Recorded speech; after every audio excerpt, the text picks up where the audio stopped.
Alright guys, so in addition to our activities with the lacrosse balls, I wanted to incorporate a little bit of basic stretching. It's accessible, you don't need any equipment, you can do it anywhere. At work, at your desk, at the top of a mountain after a hike, anywhere. We're going to begin in a stance with a hip distance with the feet.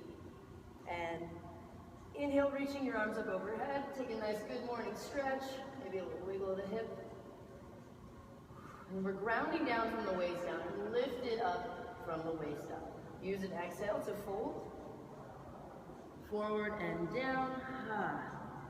And we're gonna let gravity do the work. So leaning forward into the feet, letting the arms turn off, neck and spine turns off.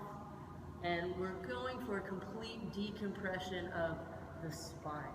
So you'll notice the tendency to hang on to the neck and shoulders. We use our exhales to let that go. Let gravity do its thing. I've got a slight bend in my knees so that we're not locking out the knees. And over time, we can start with a more dramatic bend, and then after a few breaths, we begin to straighten, keeping the micro bend in the knees. And let's do 5 to 10 breaths here. An option to cross the arms, maybe take a little side-to-side action, bending the side body. Maybe you release and bend one knee at a time, pedaling it out. Your hamstrings should be singing to you, or screaming, depending on where you're at today. We're going to bend the knees enough to rest the chest on the thighs. So we're making a little shelf.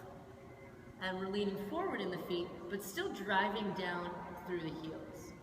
Interlace the hands behind you. Now, maybe not everyone is going to have open enough shoulders to find the interlace. Have an option to use a towel, a t-shirt, a strap if you have access, just anything else. You can take it wider than shoulder distance if you need. But optimal, we're going for an interlace. And if you've got a bit of room, you can even bring the heels of the hands together. Relaxing neck and spine. We begin to straighten the legs, letting the arms fall overhead. We're working with the breath to deepen in. Letting the crown of the head spill down. Hands are heavy. And we're using the engagement of the core of our low belly to draw the chest even closer to the thighs. Pointing the tailbone. I would say about 5 to 10 breaths here. Option to gently shake the hands side to side. Maybe you shift the jaw around. And as you're ready to get out, we lead with the interlace and inhale to rise up. Option to sweep the arms up overhead. Get at that good morning stretch and relax the arms down. It's good stuff. Opens up the shoulders, also fresh blood to the brain. I highly recommend doing that every few hours. Optimally at the top of every hour throughout your day, you'll notice a drastic difference. Drastic and dramatic portmanteaus.